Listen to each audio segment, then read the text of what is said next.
Welcome to Savi kitchen Kannada. ಇವತ್ತಿನ ವಿಡಿಯೋದಲ್ಲಿ ಒಂದು ಸಕ್ಕ ಟೇಸ್ಟಿಯಾಗಿರೋ ಅಂಥ ಎಗ್ ಕರಿ ಮಾಡೋಣ. ಹಲವಾರು ರೀತಿ ಮಾಡ್ತೀವಿ, ಅದರಲ್ಲಿ ಇದು ಒನ್ ಆಫ್ ದಿ ಬೆಸ್ಟ್ ಅಂತ ಹೇಳ್ಬೋದು. ಒಂದ್ಸಲ ಈ ರೆಸಿಪಿನ ನೀವು ಟ್ರೈ ಮಾಡಲೇಬೇಕು, ಆಗ ನಿಮಗೆ ಗೊತ್ತಾಗುತ್ತೆ. ನೋಡಿದ ತಕ್ಷಣನೇ ತಿನ್ನಬೇಕು ಅನ್ಸೋಂಥ ಈ ಗ್ರೇವಿ ರೈಸ್, ಚಪಾತಿ, ಪೂರಿ ಹಾಗೆ ದೋಸೆ, ರೋಟಿ ಎಲ್ಲದಕ್ಕೂ ಒಳ್ಳೆ ಕಾಂಬಿನೇಷನ್. ತಡ ಮಾಡದೆ ಈಗ ಶುರು ಮಾಡೋಣ. ಮೊದಲಿಗೆ ನಾನಿಲ್ಲಿ ಮಿಕ್ಸಿ ಜಾರ್ಗೆ ಒಂದು 10 ಎಸಳು ಬೆಳ್ಳುಳ್ಳಿ, 1 ಇಂಚ್ ಆಗೋಷ್ಟು ಶುಂಠಿನ ಕಟ್ ಮಾಡಿ ಸೇರಿಸಿದ್ದೀನಿ. ಒಂದೆರಡು ಹಸಿಮೆಣಸಿನ್ಕಾಯಿ, ಒಂದು ಸಣ್ಣ ಈರುಳ್ಳಿನ ಕಟ್ ಮಾಡಿ ಹಾಕ್ಕೊಂಡಿದ್ದೀನಿ.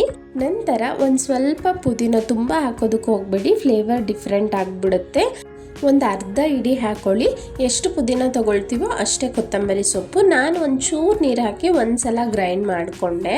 ಅನಂತರ ಇದಕ್ಕೆ ಒಂದು 10 ರಿಂದ 12 ಗೋಡಂಬಿ ಹಾಕ್ತಾ ಇದ್ದೀನಿ, 2 ಏಲಕ್ಕಿ, 1 ಇಂಚು ಚಕ್ಕೆ, 1 ಲವಂಗ ಹಾಕ್ಕೊಂಡಿದ್ದೀನಿ. ಇದನ್ನು ನುಣ್ಣಗೆ ರುಬ್ಬಿ ಪಕ್ಕಕ್ಕೆ ಇಟ್ಕೊಳ್ಳೋಣ. ಈಗ ನಾನಿಲ್ಲಿ ಮೊಟ್ಟೆನ ಮೊದಲೇ ಬೇಯಿಸ್ಕೊಂಡು ಈ ರೀತಿ ಮಧ್ಯ ಭಾಗಕ್ಕೆ ಕಟ್ ಮಾಡಿಕೊಂಡು ಇಟ್ಕೊಂಡಿದ್ದೀನಿ. ಮೊಟ್ಟೆ ಎಷ್ಟು ಬೇಕಾದರೂ ತೊಗೋಬೋದು. ನಾನಿಲ್ಲಿ ಒಂದು 7 ಮೊಟ್ಟೆ ತೊಗೊಂಡಿದ್ದೀನಿ. ಈಗ ಒಂದು ಪಾತ್ರೆಗೆ ಇಲ್ಲಿ 5 ರಿಂದ 6 ಟೇಬಲ್ ಸ್ಪೂನ್ ಆಗೋಷ್ಟು ಎಣ್ಣೆ ಹಾಕ್ಕೊಳ್ಳಿ. ಎಣ್ಣೆ ಒಂಚೂರು ಜಾಸ್ತಿ ಹಾಕಿದ್ರೇ ಈ ಗ್ರೇವಿ ಚೆನ್ನಾಗಿರೋದು. 2 ಮೀಡಿಯಮ್ ಸೈಜ್ ಈರುಳ್ಳಿನ ಸಣ್ಣದಾಗಿ ಕಟ್ ಮಾಡಿ ಸೇರಿಸ್ಕೊಂಡಿದ್ದೀನಿ. ಈರುಳ್ಳಿ ಎಲ್ಲ ಚೆನ್ನಾಗಿ ಫ್ರೈ ಮಾಡ್ಕೊಳ್ತಾ ಬನ್ನಿ. ಒಂದು ಸ್ವಲ್ಪ ಟ್ರಾನ್ಸ್ಪರೆಂಟ್ ಆಗೋವರೆಗೂ ಫ್ರೈ ಮಾಡ್ಕೋಬೇಕಾಗುತ್ತೆ. ಮೀಡಿಯಮ್ ಫ್ಲೇಮಲ್ಲೇ ನಾವು 1 ರಿಂದ 2 ನಿಮಿಷ ಫ್ರೈ ಮಾಡ್ತಾ ಬಂದರೆ ಈರುಳ್ಳಿ ಎಲ್ಲ ಲೈಟಾಗಿ ಟ್ರಾನ್ಸ್ಪರೆಂಟ್ ಆಗ್ತಾ ಬರುತ್ತೆ. ನೋಡಿ, ಟ್ರಾನ್ಸ್ಪರೆಂಟ್ ಆಗ್ತಿದ್ದಂತೆ ಇಲ್ಲಿ 2 ಸಣ್ಣ ಟೊಮೆಟೊಸ್ನ ಸಣ್ಣದಾಗಿ ಕಟ್ ಮಾಡಿಕೊಂಡು ಸೇರಿಸಿದ್ದೀನಿ. ರುಚಿಗೆ ತಕ್ಕಷ್ಟು ಉಪ್ಪನ್ನು ಹಾಕ್ಕೊಳ್ಳೋಣ. ಈಗ ಉಪ್ಪು ಹಾಕೋದ್ರಿಂದ ಟೊಮೆಟೊನು ಬೇಗ ಸಾಫ್ಟಾಗಿ ಬೇಯುತ್ತೆ. ನೋಡಿ, 1-2 ನಿಮಿಷ ಚೆನ್ನಾಗಿ ಫ್ರೈ ಮಾಡಿಕೊಂಡ್ರೆ ಅರ್ಧದಷ್ಟು ಇಲ್ಲಿ ಟೊಮೆಟೊ ಸಾಫ್ಟ್ ಆಗಿದೆ. ಈಗ ನಾನು 1 ಟೇಬಲ್ ಸ್ಪೂನ್ ಖಾರದ ಪುಡಿ, 1 ಟೇಬಲ್ ಸ್ಪೂನ್ ಆಗುವಷ್ಟು ಧನಿಯಾ ಪೌಡರ್ನ ಹಾಕ್ತಾ ಇದ್ದೀನಿ. 1 ಟೇಬಲ್ ಸ್ಪೂನ್ ಆಗುವಷ್ಟು ಗರಂ ಮಸಾಲ ಹಾಕ್ಕೊಳ್ಳೋಣ. ನಂತರ 1/4 ಟೇಬಲ್ ಸ್ಪೂನ್ ಆಗುವಷ್ಟು ಪೆಪ್ಪರ್ ಪೌಡರ್, 1/4 ಟೇಬಲ್ ಸ್ಪೂನ್ ಆಗುವಷ್ಟು ಜೀರಿಗೆ ಪುಡಿನ ಹಾಕ್ಕೊಂಡಿದ್ದೀನಿ. ಸ್ಟವ್ನ ಲೋ ಫ್ಲೇಮ್ ಇಟ್ಟು 1 ನಿಮಿಷ ಮಿಕ್ಸ್ ಮಾಡ್ತಾ ಚೆನ್ನಾಗಿ ಫ್ರೈ ಮಾಡ್ಕೊಳ್ಳಿ. ಆ ಮಸಾಲ ಪೌಡರ್ಸ್ ಏನಿದೆ ಸೀದೋಗಬಾರ್ದು ನಮಗೆ. ನೋಡಿ, ಎಲ್ಲವೂ ಚೆನ್ನಾಗಿ ಫ್ರೈ ಆಗಿದೆ. ಟೊಮೆಟೊ ಕೂಡ ಕಂಪ್ಲೀಟ್ ಸಾಫ್ಟಾಗಿ ಆಗಿದೆ. ಈಗ ನಾವು ರುಬ್ಬಿ ಇಟ್ಕೊಂಡಿರೋ ಅಂಥ ಮಸಾಲೆನ ಹಾಕ್ಕೊಳ್ತಾ ಇದ್ದೀನಿ.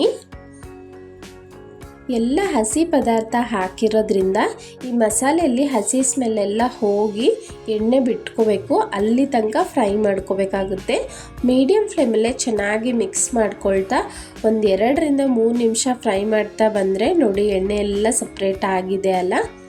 ಈ ರೀತಿ ಮಸಾಲೆನ ಚೆನ್ನಾಗಿ ಫ್ರೈ ಮಾಡ್ಕೊಂಡ್ಮೇಲೆ ಗ್ರೇವಿಗೆ ಎಷ್ಟು ಬೇಕೋ ಅಷ್ಟು ನೀರನ್ನ ನೋಡಿಕೊಂಡು ಹಾಕ್ಕೊಳ್ಳಿ. ಮೊದಲಿಗೆ ಒಂದು ಸ್ವಲ್ಪ ನೀರನ್ನ ಹಾಕ್ಕೊಂಡು ಮಿಕ್ಸ್ ಮಾಡ್ತಾ ಇದ್ದೀನಿ. ತುಂಬ ಗಟ್ಟಿನೇ ಇದೆ, ನೀವು ನೋಡ್ತಿರ್ಬೋದು. ಇನ್ನೊಂದು ಸ್ವಲ್ಪ ನೀರನ್ನ ಹಾಕ್ಕೊಂಡು ಒಂದು 3 ನಿಮಿಷ ಚೆನ್ನಾಗಿ ಕಾಯೋದಕ್ಕೆ ಬಿಡೋಣ.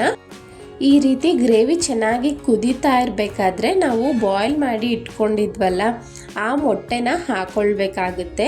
ಆ ಕ್ಲಿಪ್ ಮಿಸ್ ಆಗಿಬಿಟ್ಟಿದೆ ನೋಡಿ, ಮೊಟ್ಟೆ ಹಾಕಿದ್ದೀನಿ ಅಷ್ಟೇ ಇಲ್ಲಿ. ನಂತರ 1 ಟೇಬಲ್ ಸ್ಪೂನ್ ಆಗುವಷ್ಟು ಕಡಲೆ ಹಿಟ್ಟಿಗೆ ನೀರನ್ನ ಸೇರಿಸಿ ಮಿಕ್ಸ್ ಮಾಡಿ ಹಾಕ್ಕೊಂಡಿದ್ದೀನಿ. ಈ ರೀತಿ ಮಾಡೋದ್ರಿಂದ ಗ್ರೇವಿ ಟೇಸ್ಟ್ ತುಂಬಾ ರುಚಿಯಾಗಿರುತ್ತೆ. ಹಾಗೆ ಥಿಕ್ನೆಸ್ಸು ಅಷ್ಟೇ ತುಂಬ ಚೆನ್ನಾಗಿ ಬರುತ್ತೆ. ಲೋ ಫ್ಲೇಮಲ್ಲಿ ಜಸ್ಟು 1-2 ನಿಮಿಷ ಮುಚ್ಚಿಟ್ಬಿಟ್ಟು ಸ್ಟವ್ನ ಆಫ್ ಮಾಡ್ಕೊಳ್ಬೋದು. ನೋಡ್ಬೋದು ಎಷ್ಟು ಚೆನ್ನಾಗಿ ಎಗ್ ಗ್ರೇವಿ ರೆಡಿ ಆಗಿದೆ ಅಂತ. ಈಗ ಫ್ರೆಶ್ ಆಗಿರೋ ಅಂಥ ಕೊತ್ತಂಬರಿ ಸೊಪ್ಪನ್ನ ಹಾಕ್ಬಿಟ್ಟು ಸ್ಟವ್ನ ಆಫ್ ಮಾಡ್ಕೊಳ್ತಾ ಇದ್ದೀನಿ. ನಾನಿವತ್ತು ಚಪಾತಿ ಜೊತೆ ಸರ್ವ್ ಮಾಡಿದ್ದೆ. ಸಖತ್ ಟೇಸ್ಟಿಯಾಗಿತ್ತು. ಒಂದ್ಸಲ ನೀವು ಟೇಸ್ಟ್ ಮಾಡಿಬಿಟ್ರೆ ವೀಕ್ಲಿ ಒನ್ಸ್ ಆದರೂ ಈ ರೆಸಿಪಿನ ಮಾಡ್ತೀರಾ. ನಿಮಗೆ ಹೇಗೆ ಬಂತು ಅಂತ ನನಗೆ ಕಮೆಂಟ್ನಲ್ಲಿ ತಿಳಿಸಿ. ಮೊದಲನೇ ಸರಿ ನಮ್ಮ ಚಾನಲ್ನ ನೋಡ್ತಿದ್ರೆ ಪ್ಲೀಸ್ ಸವಿ ಕಿಚನ್ ಕನ್ನಡಗೆ ಸಬ್ಸ್ಕ್ರೈಬ್ ಮಾಡಿ, ಹಾಗೆ ಬೆಲ್ ಐಕಾನ್ ಕ್ಲಿಕ್ ಮಾಡೋದನ್ನ ಮರಿಬೇಡಿ. ಹಲವಾರು ರೀತಿಯ lunch box recipes, easy quick instant dosa recipes ನನ್ನ ಚಾನಲ್ನಲ್ಲಿ ಅಪ್ಲೋಡ್ ಮಾಡಿದ್ದೀನಿ. ಹಾಗೆ ಸುಮಾರು sweets and non veg recipes ಕೂಡ ಇದೆ. ಪ್ಲೀಸ್ ಇಂಟ್ರೆಸ್ಟ್ ಇರೋರು ಹೋಗಿ ಚೆಕ್ ಮಾಡಿ. ಇವತ್ತಿನ ವಿಡಿಯೋ ಇಷ್ಟ ಆಗಿದ್ದರೆ ಲೈಕ್ ಮಾಡಿ, ನಿಮ್ಮ ಫ್ಯಾಮಿಲಿ ಫ್ರೆಂಡ್ಸ್ಗೆ ಶೇರ್ ಮಾಡೋದನ್ನು ಮರಿಬೇಡಿ. Thank you so much.